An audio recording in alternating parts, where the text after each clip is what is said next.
I feel really honored to have been able to work with you this year. Your love and knowledge of the game is evident.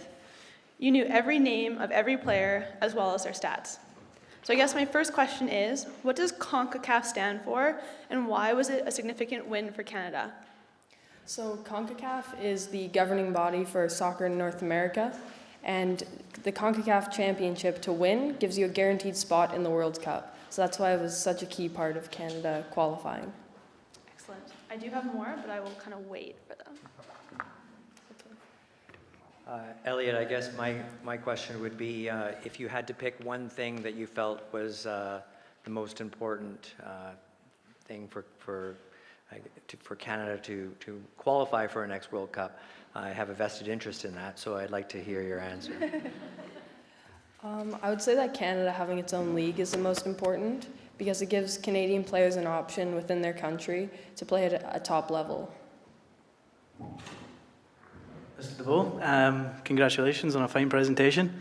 My question would be, you've talked a lot about the factors that make a successful nation, and I'm just curious to what your thoughts and opinions would be on, is talent something that's created or is talent something you're born with? I think that talent is created. It's taught, as I explained with coaching, how important coaching is, that you need good coaches in order to improve players. They aren't just born with it.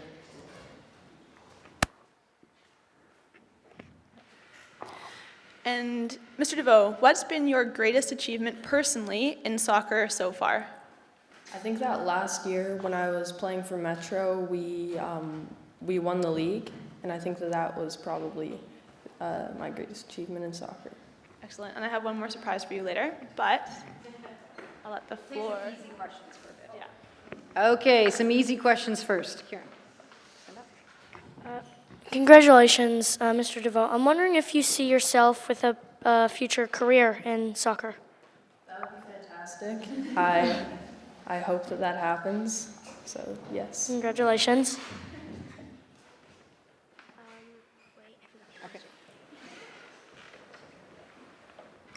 Wonderful presentation. I was just wondering, why is the women's national team so much more successful than the men's? Well, a number of factors. I actually did not study the women's national team, so I'm not prepared to answer that question. But, yeah. Congratulations, Mr. Deveau, on a fine presentation.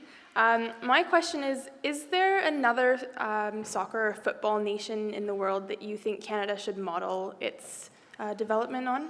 I think Germany would be, if we tried to follow some of the things that they do, because especially for their youth enrollment, 1 in 14 Germans are enrolled in competitive soccer. So I think that would help. Very well done, Mr. Deveau.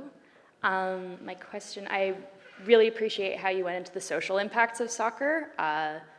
As in my travels around the world, I've played soccer in pretty much all of them, just with kids in the street. So my question to you is, how do we ensure affordability for a lot of these, especially at the younger levels? How can we ensure that we're getting kids enrolled in what they're passionate about, despite some of these costs? I mean, I think the parents in the audience can agree that these soccer camps and programs are not super cheap. What would your advice be?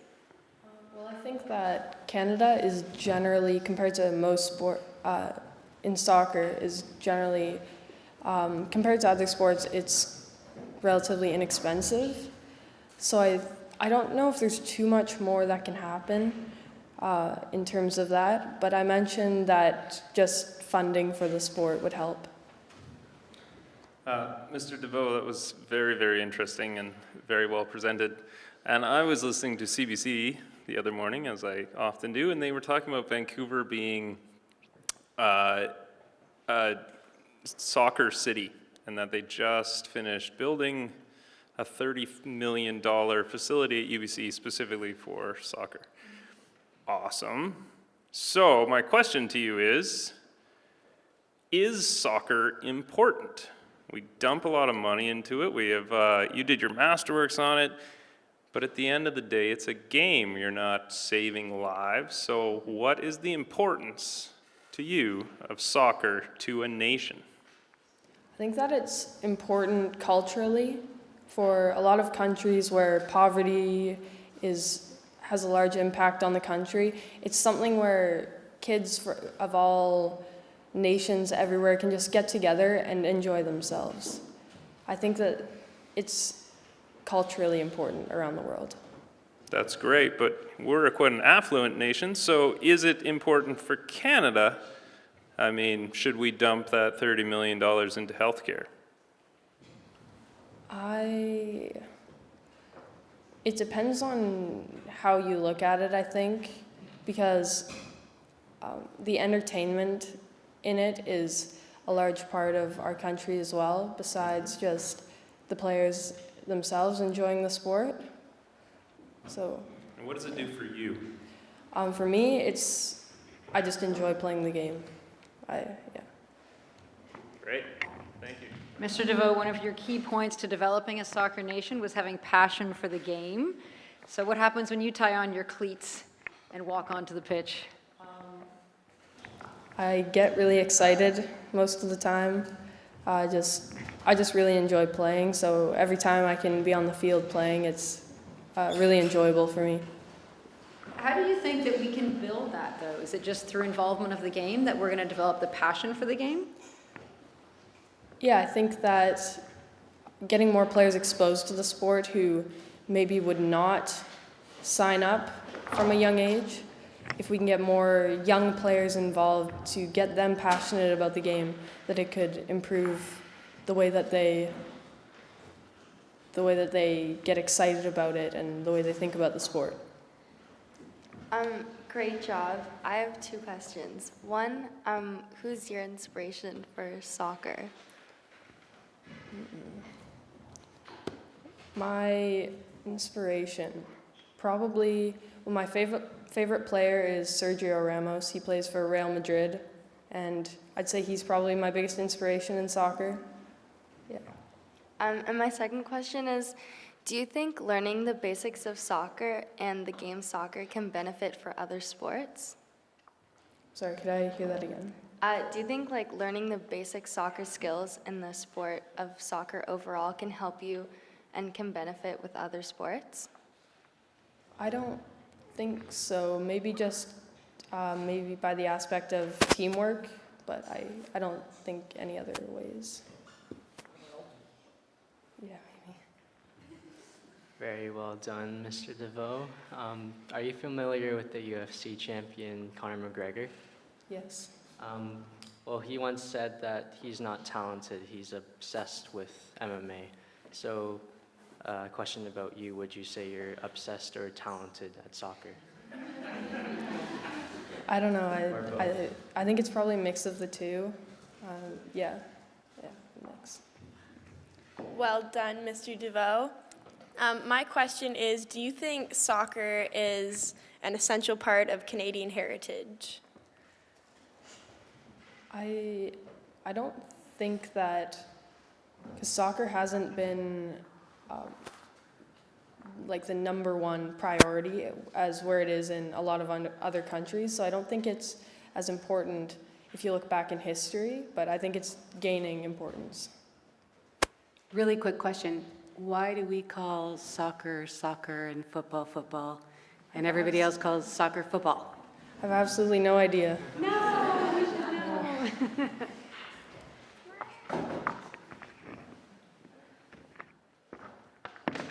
know. Congratulations, Mr. Deveau. Well done.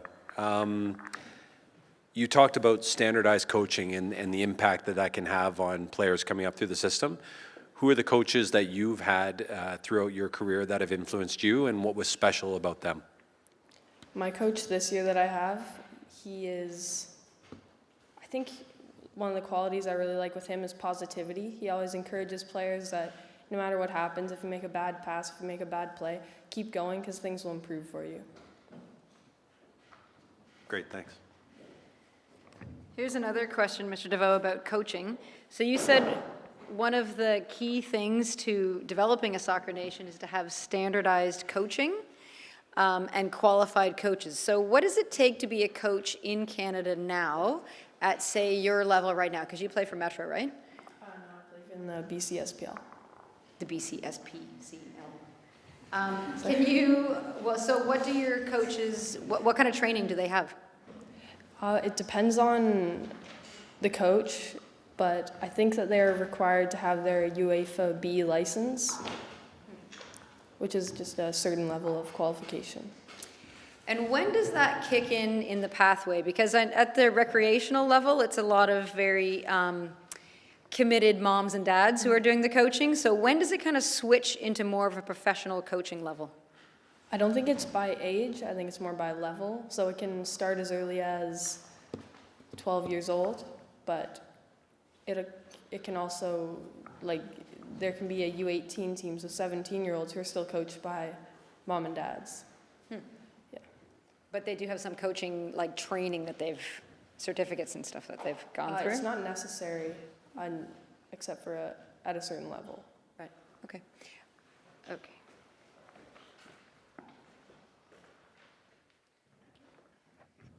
Well done, Mr. Deveau. A couple of quick questions.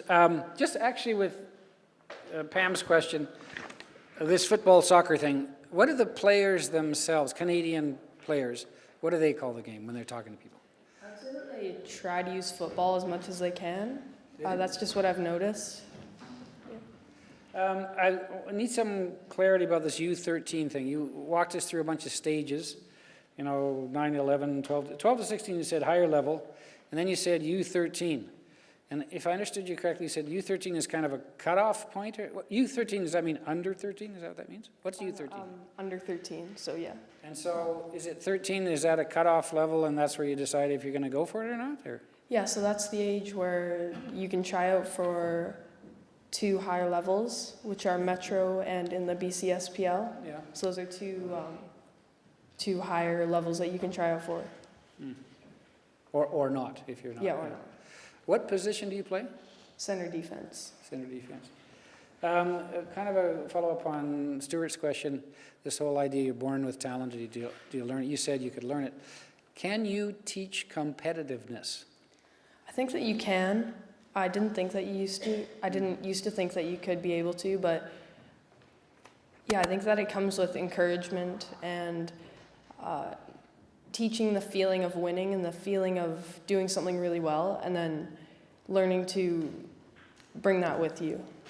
Because all those people interviewed said, I like to play and it's nice, and I like to win, is what they said, which is interesting. But you said in another context, we had a conversation about this, about your coach. Your coach is a positive kind of person. What does your coach do when you don't win? He focuses on the things we did well, and then the things that we did not do well, and brings those into training next week for improvement. And that's how you get competitive.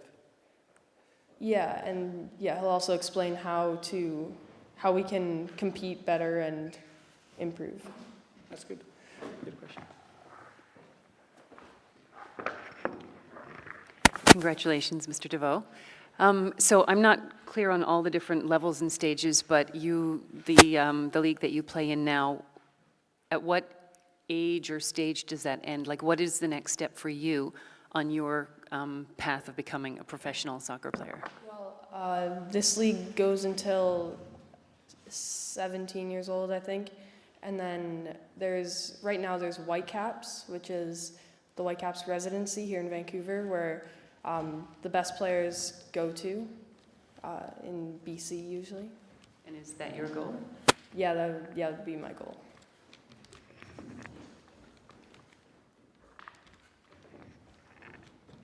Mr. Deveau, can you please put up that slide from the beginning that's about the pathway? Because one of the things that you said, a key point, is that people need to know about the pathway.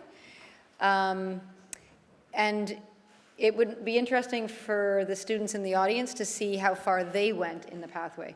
My question for you is, how are you going to educate people about the pathway? You already are, obviously.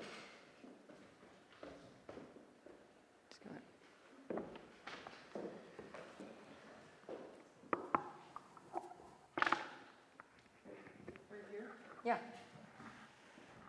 Sorry, could you repeat the question? You said one of the ways to develop a soccer nation is to educate people about the soccer pathway. So can you walk through and show us this is what Anne-Marie was asking, can you show us your path, what you've done, and where you can go with it? Yeah, so started out kind of around here when I was really young, and then moved up along here, and then I joined a club, and then this is kind of, I think this is kind of where I am right now, at a high performance league. Yeah, I believe that's where I am right now. And what's the step after that? In that very small print? Pro club academies. So that's like the Whitecaps. Right, and that's your hope next year? Yep. Right on.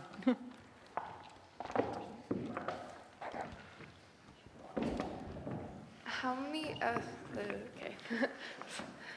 First of all, well done on your presentation, Mr. Deveau. I was just wondering how many players BC produces that go into the Canadian national team? I don't actually know about that. Like, or just compared to, I don't know, Ontario or other big. I'm not sure about the numbers of it. I know that there would be more players coming from BC, Ontario, and Quebec, because those are where the 3 pro academies are. You mentioned something, I think, in your paper about the playing fields in Ontario versus Vancouver and how that changes the outcomes. Do you know what I'm talking about? That in Ontario, because they have more covered fields, that they're playing more often in a regular environment, instead of standing in the rain and playing in much different conditions every time, that because of the snow that they get and the cold that they have, they've got a lot of covered pitches that they can play in. I'm not sure what you mean.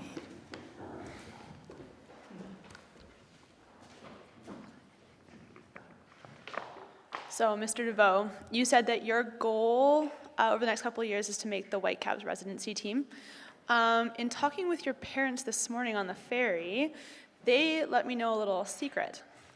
So last year, you went all the way to Madrid in Spain to play with your team. There, you participated in a tournament called the Dynasty Cup in San Sebastian.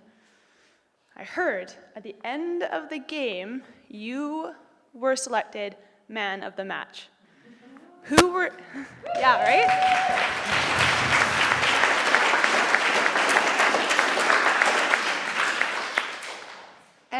And I also heard that you were interviewed after the game by Adidas, which is also really cool. What did that feel like? It felt kind of exciting, but at the same time, I was kind of just really thirsty because it was really hot there, and I just wanted to go get some water. But yeah, it felt really like professional, and yeah. Well, I think you are on the right path to becoming a professional player. So congratulations, Elliot. Thank you.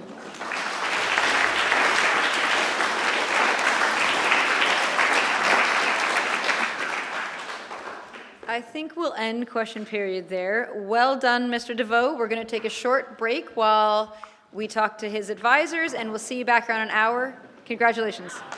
On the hour.